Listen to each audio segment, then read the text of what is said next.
2024-এর লোকসভা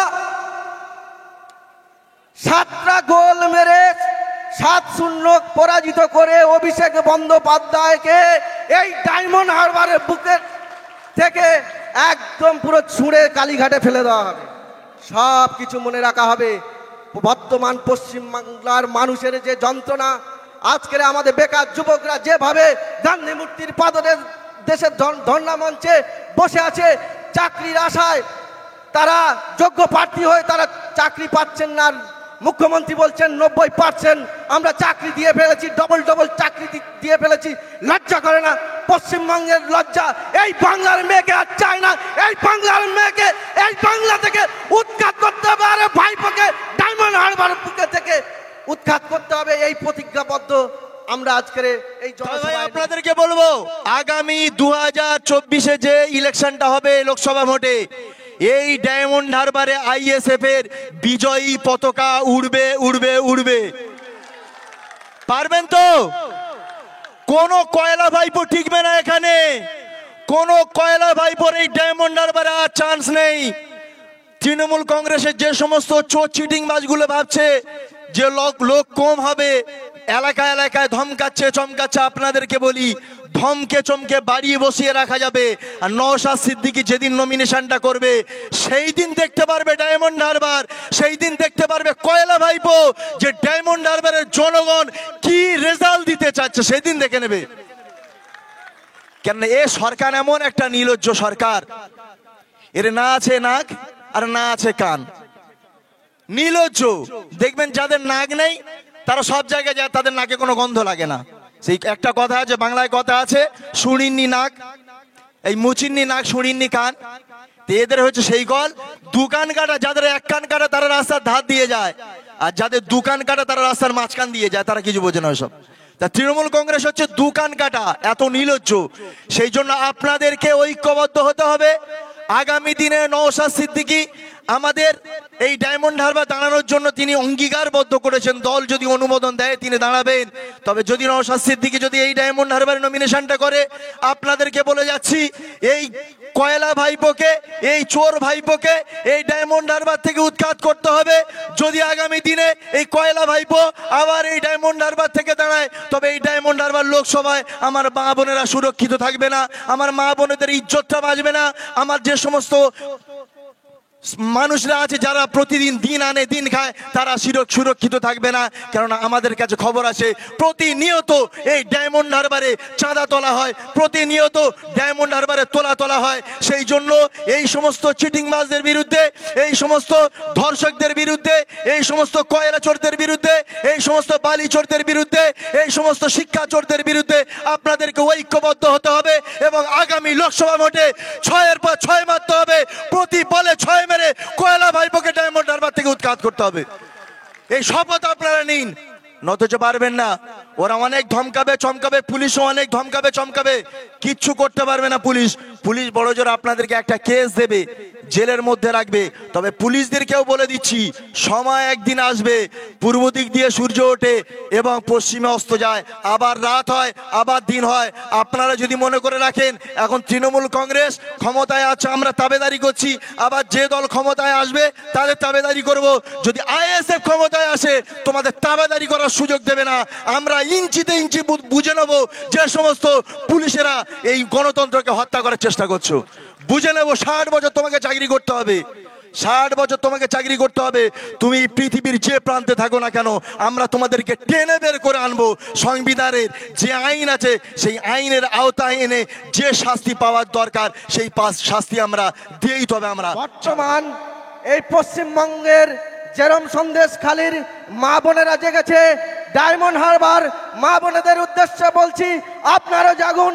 এখানে শাহজাহানের মতো, শিবুর মতো যারা আছেন তাদেরকে উৎখাত করতে, এই স্বৈরাচারিক রাজতন্ত্রকে প্রতিহত করতে আপনাদের সহযোগিতা একান্ত কাম্য। কারণ আমরা দেখেছি পরাধীন ভারতবর্ষ যখন ছিল ইংরেজদের অধীনে, তখন নারী পুরুষ উভয়ে, যুব সমাজ একসঙ্গে ঐক্যবদ্ধ হয়ে স্বাধীনতা আন্দোলনে ঝাঁপিয়ে পড়েছিল, তবেই আমাদের দেশ স্বাধীন হয়েছিল। কিন্তু স্বাধীনতার 1947 সালের 15 আগস্ট আমাদের দেশ স্বাধীন হয়েও বর্তমানে আমরা স্বাধীন নই। আমাদের মা বোনেরা সুরক্ষিত নয়, আমাদের বাপ কাকারা সুরক্ষিত নয়। গণতন্ত্র প্রতিনিয়ত প্রতি মুহূর্তে হত্যা হচ্ছে, তাই এই প্রতিরোধ আমাদের গড়ে তুলতে হবে। তাই বলি, দেখমা উমা দশভুজা দেখমা এসে ঘরে, বিএড করা কার্তিক তোর ঘুগনি ফেরি করে। এসএসসিতে পাস করে বেকার সরস্বতী, এসএসসিতে পাস করে বেকার সরস্বতী, আর আঙ্গুরটা ছাপ নেতাগুলো আজকে কোটিপতি।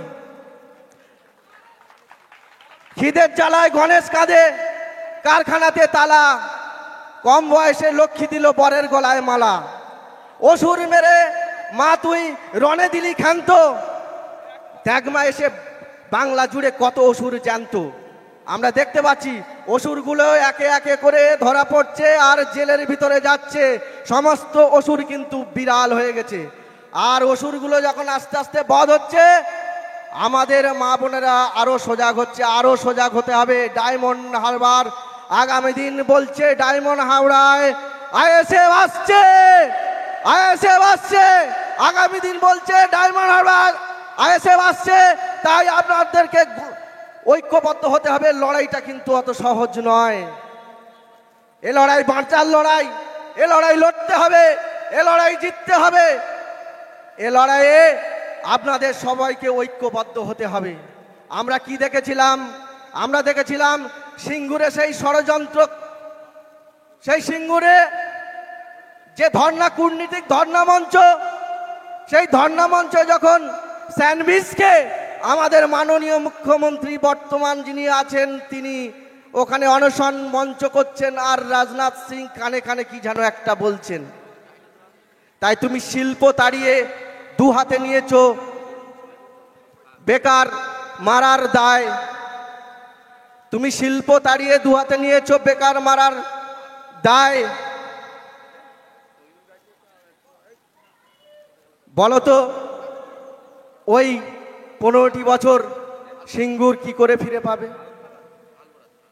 আমরা সব মনে রাখা হবে, সব মনে রাখা হবে, সব হিসেব রাখা হবে। আজকের আমার পশ্চিমবাংলার যে মানুষগুলো, যে ছাত্ররা আজকের মন দিয়ে লেখাপড়া করে, তারা গাড়ি ঘোড়া চড়া হয় না, তাদের অনাহারে মরে তারা।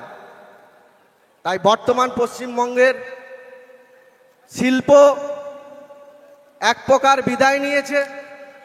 এখন একটাই পশ্চিমবঙ্গের শিল্প আছে, সে হচ্ছে মদ শিল্প, কাশফুলের বালিশ, তোলাবাজ শিল্প, গরু চোর, কয়লা চোর, সোনা পাচার, একের পর এক দুর্নীতি, মিড ডে মিলের চাল চোর। আমাদের 3টে দপ্তর আছে, একটা হচ্ছে শিক্ষা দপ্তর, শিক্ষা দপ্তরও জেলে চলে গেছে, খাদ্য দপ্তরও জেলে, আর স্বাস্থ্য দপ্তরটাই খালি বাকি আছে। এটাও আর কিছুদিনের মধ্যে জেলে চলে যাবে। সত্যি বলতে প্রোগ্রামটা আপনাদেরই নেতৃত্বে, আমাদের এই অঞ্চল হরিণডাঙ্গা অঞ্চল যারা নেতারা আছেন তাদের নেতৃত্বে এই প্রোগ্রামটা হচ্ছে। কিন্তু কালকে রাত থেকে ঘুমাতে পারিনি, তার কারণ হচ্ছে কালকে আমাদের কর্মীদেরকে মারধর করা হয়েছে। কোনো একটা জায়গায় তৃণমূলের কিছু মাতাল চাষ করেছে দিদিমণি, সেই মাতালগুলো আমাদের কর্মীদেরকে মারধর করেছে, সেই জন্য রাতে ঘুমাতে পারিনি। তবে ভাই, সংবিধানটা শুধু আমাদের হাতটা বেঁধে দিয়েছে। সংবিধান যদি আমাদের হাতটা না বাঁধতো, এই যে সমস্ত এলাকায় পাগল ছাগল যেগুলো ঘুরছে না, সব কটাকে টেনে ডায়মন্ড হারবার থেকে বার করে দিতাম। শুধু সংবিধান আমাদের হাত বেঁধে রেখে দিয়েছে। আর প্রশাসনের কথা যেটা বলছেন, এদের তো অনেক দিন আগেই বলেছে আপনারা উর্দি ছেড়ে হয় তৃণমূলের ঝান্ডাটা ধরুন, আর নতচ মাটি টাটি যা আছে 100 দিনের কাজ করুন, আপনাদের দ্বারা এই কাজগুলো হবে না। এ অনেক আগে বলে দিয়েছি। কিন্তু এরা বোঝে কে? এদের বোঝায় কে? আর এরা বোঝে কে? সমস্যা হচ্ছে এদের দালালি করে করে এমন একটা জায়গায় চলে গেছে। তবে সব প্রশাসন নয়, কিছু অংশ প্রশাসন, তাদের দালালি ছাড়া পেটের ভাত জোটে না। তার কারণ হচ্ছে তারা লেখাপড়া শিখে চাকরিটা করেনি। সম্ভবত যদি নিজের যোগ্যতায় চাকরিটা করত, তাহলে নিশ্চয়ই সংবিধানকে মাথায় রেখে কাজ করত। লেখাপড়া শিখে চাকরিটা করেনি, ঘুষ দিয়ে চিটিংবাজি করে চাকরিটা করেছে, যার জন্য তৃণমূলের দালালিটা করছে। আজকে এই জনসভায় যারা উপস্থিত হয়েছেন সবাইকে একটাই বার্তা, এই জনসভা থেকে ফিরে আপনারা প্রতিটা বুধে বুধে প্রত্যেকটা মানুষের কাছে পৌঁছে দিতে হবে এবং প্রত্যেকটা বুধে প্রার্থীর ব্যবস্থা করতে হবে। কেন্দ্র বাহিনী থাকবে, ভয় পাবেন না, শাসকের চোখে চোখ রেখে আমরা প্রতিবাদ চালিয়ে যাব। কোনো মাইকা লাল নেই রুখবে। শাসক ভয় পেয়েছে। আর বেশি দীর্ঘায়িত করব না আমার বক্তব্য। আমার পরবর্তী অনেক বক্তব্য এখানে উপস্থিত হয়েছেন। আপনারা সুস্থ থাকবেন, ভালো থাকবেন।